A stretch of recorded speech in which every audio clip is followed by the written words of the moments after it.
Assalamualaikum warahmatullahi wabarakatuh. Salam sejahtera untuk kita semua. Di kesempatan kali ini saya akan menyampaikan sebuah refleksi kritis yang sangat relevan dengan kondisi saat ini, yaitu tentang dunia digital dan perlindungan publik. Judul presentasi yang saya bawakan yaitu bolehkah remaja di bawah 17 tahun menggunakan media sosial? Di tengah perkembangan teknologi yang pesat, muncul kebutuhan untuk menyeimbangkan kebebasan berekspresi dan perlindungan terutama bagi kelompok rentan seperti remaja. Dua klaim utama yang menjadi dasar pemikiran saya. Yang pertama, klaim poin nomor 7. Pemerintah perlu lebih banyak mengatur konten digital yang beredar di internet.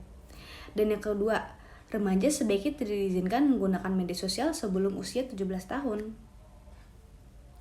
Mereka lahir dari kekhawatiran terhadap 3 hal utama yang saat ini sedang terjadi di dunia maya. Yang pertama, ada paparan konten negatif. Yang kedua, risiko psikologis yang tinggi pada remaja. Dan yang terakhir, ketidaksiapan emosional serta sosial yang membuat remaja rentan terhadap pengaruh buruk media sosial. Risiko psikologis pada remaja. Kita mulai dari risiko psikologis. Studi dari American Psychological Association menunjukkan bahwa penggunaan media sosial secara berlebihan pada remaja berkaitan erat dengan kecemasan, depresi, dan rendahnya harga diri. Remaja adalah kelompok usia yang sedang mencari jati diri. Di masa ini, mereka sangat rentan terhadap tekanan sosial dan mudah terpengaruh oleh lingkungan eksternal. Mereka juga cenderung membandingkan diri dengan kehidupan yang tampak sempurna di media sosial seperti orang lain, yang sebenarnya seringkali merupakan hasil editan atau potongan momen terbaik. Akibatnya, mereka sering merasa hidupnya tidak cukup baik, tidak cukup menarik, dan bahkan tidak cukup berharga. Ini sangat berbahaya, karena usia di bawah 17 tahun adalah fase penting dalam perkembangan identitas dan pembentukan harga diri. Paparan konten negatif dan berbahaya. Masalah kedua adalah paparan terhadap konten negatif. Internet memberikan akses terbuka terhadap segala jenis sosial informasi termasuk yang tidak pantas untuk remaja. Mereka bisa dengan mudah menemukan konten pornografi, kekerasan, kebencian, hingga deformasi. Selain itu, ancaman seperti cyberbullying dan predator online juga mengintai.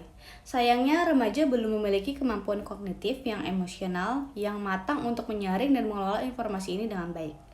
Mereka sering belum tahu bagaimana melindungi privasi mereka, bagaimana merespon komentar negatif, atau bagaimana mengenali niat jahat dari orang asing. Dengan kata lain, dunia digital terlalu kompleks dan terlalu berisiko untuk dibiarkan bebas diakses oleh mereka yang belum cukup matang. Tanggapan terhadap pendapat pro medsos, tentu ada argumen bahwa media sosial memiliki manfaat. Beberapa orang mengatakan bahwa media sosial bisa menjadi sarana untuk belajar, untuk mengembangkan bakat, bahkan untuk menjalin koneksi sosial yang positif.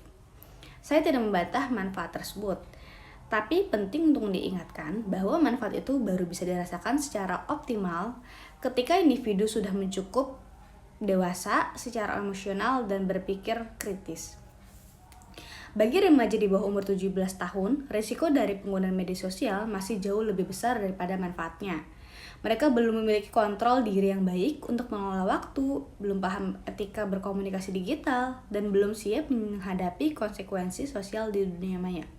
Solusinya, alih-alih memberikan akses penuh, orang tua dan pendidik bisa memperkenalkan media digital edukatif dengan pengawasan yang ketat dan diskusi yang terbuka. Dengan demikian, literasi digital bisa dibangun tanpa membahayakan kesejahteraan mental dan emosional remaja. Tunda akses media sosial.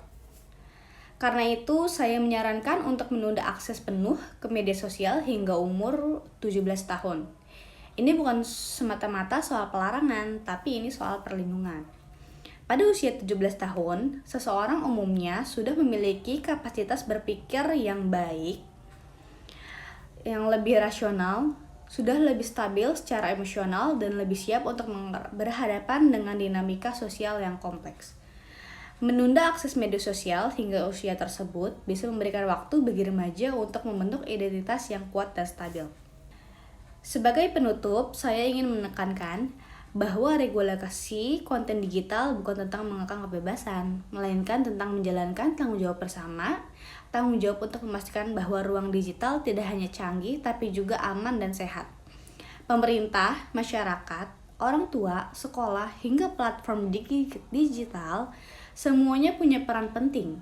Kita harus bekerja sama agar internet menjadi ruang yang mendukung pertumbuhan, bukan yang justru merusaknya.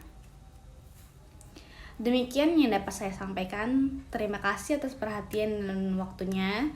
Semoga video ini bisa menjadi bahan renungan bersama untuk menciptakan dunia digital yang lebih bijaksana dan berpihak pada perlindungan anak-anak dan remaja. Sekian dan terima kasih. Wassalamualaikum warahmatullahi wabarakatuh.